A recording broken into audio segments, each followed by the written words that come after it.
Christian. Ya, terima kasih sudah mau hadir di sini.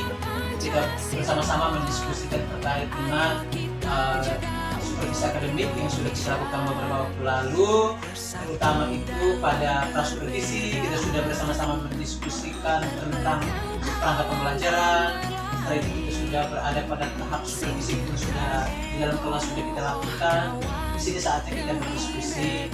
Mungkin di sini ada mungkin selama berproses itu adakah kendala-kendala yang ibu hadapi dalam proses supervisi akademik?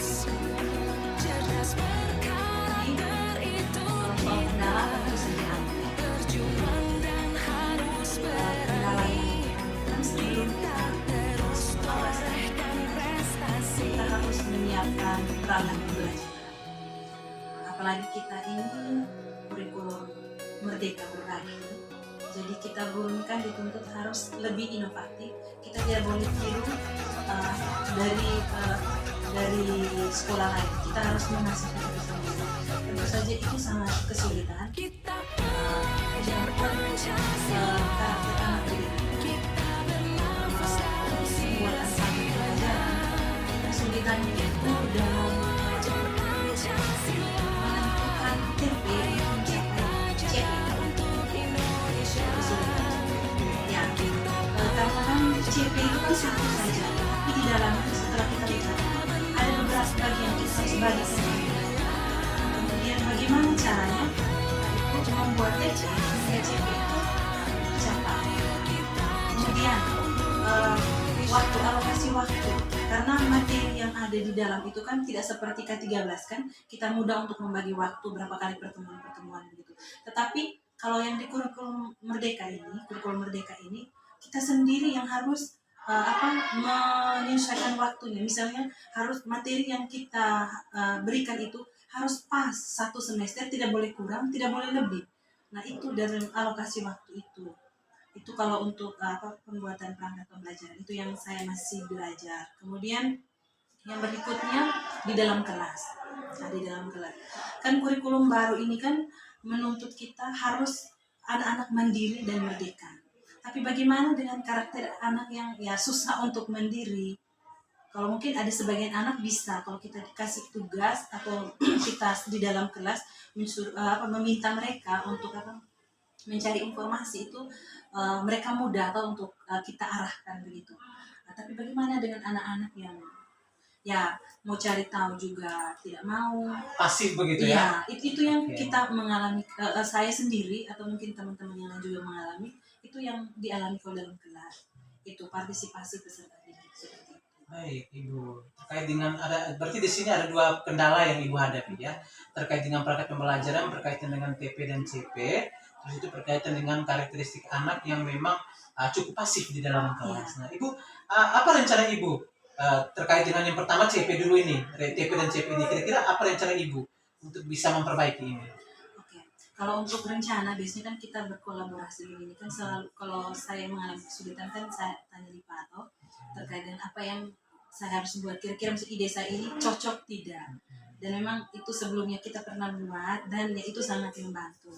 Dan yang sekarang juga kan ini semester baru, pasti juga saya nanti tetap akan berkolaborasi dengan Pak sebagai saya punya supervisor. Kalau berkaitan dengan karakteristik anak ini yang pasif itu seperti apa Ibu rencana? Rencana saya itu berusaha untuk selalu melibatkan mereka, misalkan dari contoh sederhana itu saya juga sudah coba karena baru 1 minggu kita mulai ini, jadi berusaha untuk tempat untuk saya berdiri karena saya jarang duduk di meja di tempat untuk guru itu, jadi saya berusaha untuk berdiri itu di dekat anak yang bersangkutan, sehingga ya setidaknya dia punya perhatian itu teralihkan. Ada rasa untuk bisa mau untuk berbuat sesuatu. Iya, kemudian saya sering sebut namanya dan jadikan namanya itu sebagai contoh. Itu yang berusaha saya lakukan sekarang dan ini rencana ke depannya. Kalau memang ini bagus ya pasti akan dilakukan terus-menerus. Baik, Ibu, terima kasih. Senang sekali Ibu sudah bisa berbagi terkait dengan itu. Ibu, mungkin dari kedua permasalahan ini, mungkin yang menjadi prioritas Ibu itu yang mana? Kalau soal prioritas sebenarnya dua-duanya jadi prioritas ya, sebenarnya dua-duanya jadi prioritas. Tapi kan di sini kita guru yang paling prioritas pertama itu adalah bagaimana menentukan TP sehingga mencapai CP. Itu yang kalau menurut saya prioritas utama, karena kalau saya sudah bisa menentukan itu, saya punya rencana untuk itu, ya kita bisa mengimplementasikan di dalam kelas. Itu yang saya bisa. Kayak dengan karakteristik anak ini akan lebih kepada pendekatan TP untuk mencapai CP. Jadi ini adalah dua permasalahan yang juga sudah menjadi prioritas Ibu. Kira-kira Ibu butuh jangka waktu berapa lama ya proses dengan dua permasalahan ini? Karena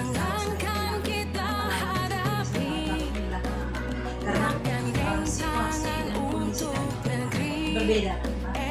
Kalau saya rencana 2 minggu bisa, kalau saya rencana, tapi nanti implementasi di dalam kelasnya apakah bisa? Dan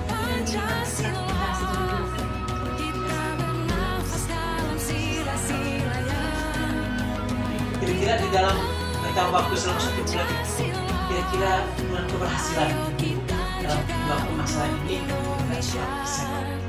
kalau soal persen hasilnya sih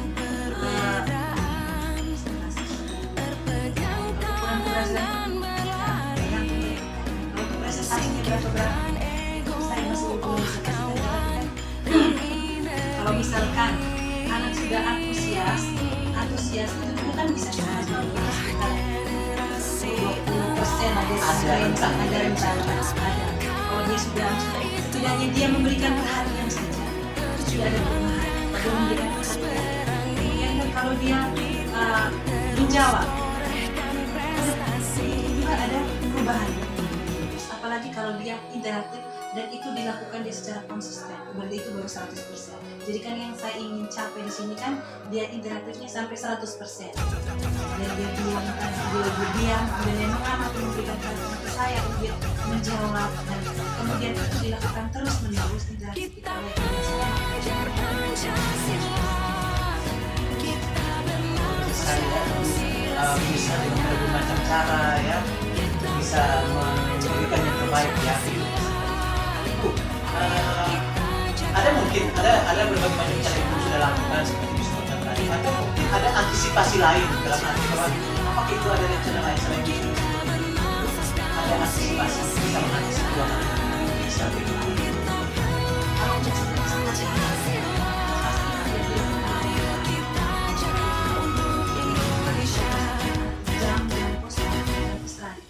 Dengan kita memanggil atau menyebut nama anak atau sekedar bercanda, misalnya ketemu anak mungkin di lorong sekolah, kita panggil terus kita omong tanya mereka, mungkin dengan cara seperti itu bahwa anak-anak merasa dekat gitu. Jadi ya mungkin itu bisa membantu. Kalau saya ya bisa membantu.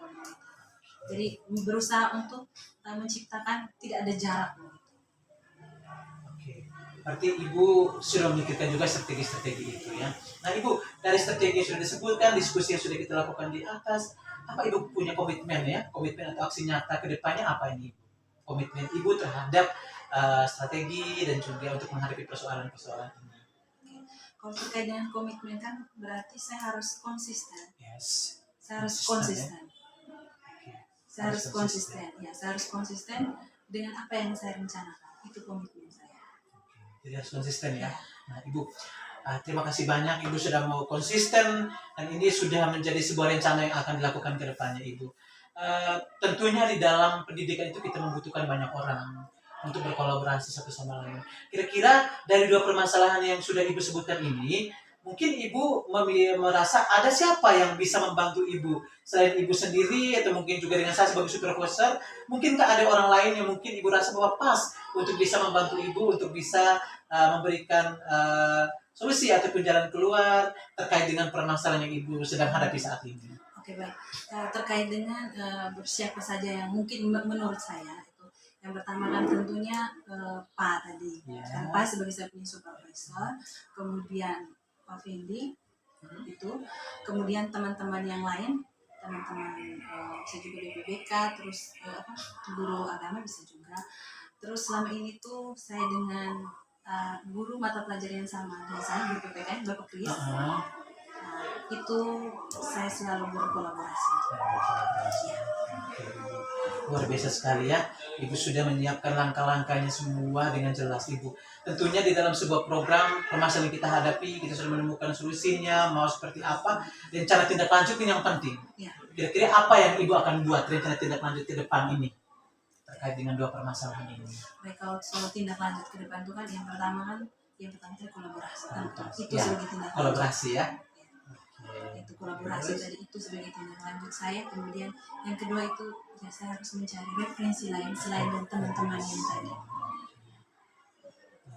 Referensi lain ini mungkin seperti apa Kalau Ibu? misalkan contoh kan ada platform baru itu yang PMM ya, Platform Merdeka Mengajar. itu bisa juga sebagai referensi, atau internet juga mungkin bisa, atau pengalaman teman-teman kita, teman-teman guru penggerak. Guru penggerak. Itu bisa juga.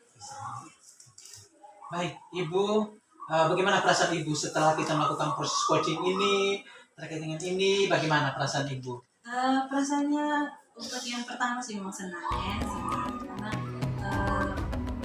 tidak semua orang tuh bisa mengalami hal seperti itu. Jadi kemudian yang merasa bahwa ada yang bagus.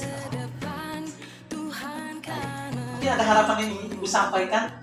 Kalau harapan untuk saya atau untuk saya harapan saya ke depannya saya sebagai Jadi guru profesional ya. Baik, Ibu terima kasih banyak, luar biasa sekali. Ibu sudah mau berbagi, sudah tidak malu untuk menyampaikan permasalahan Ibu. Dan di sini saya sampaikan bahwa saya pun bukan seorang konseling ya, sehingga memberikan solusi terhadap Ibu, tapi saya berlaku sebagai coach untuk bisa memfasilitasi Ibu untuk menemukan sendiri Ibu punya permasalahan dengan pertanyaan-pertanyaan. Terima kasih banyak.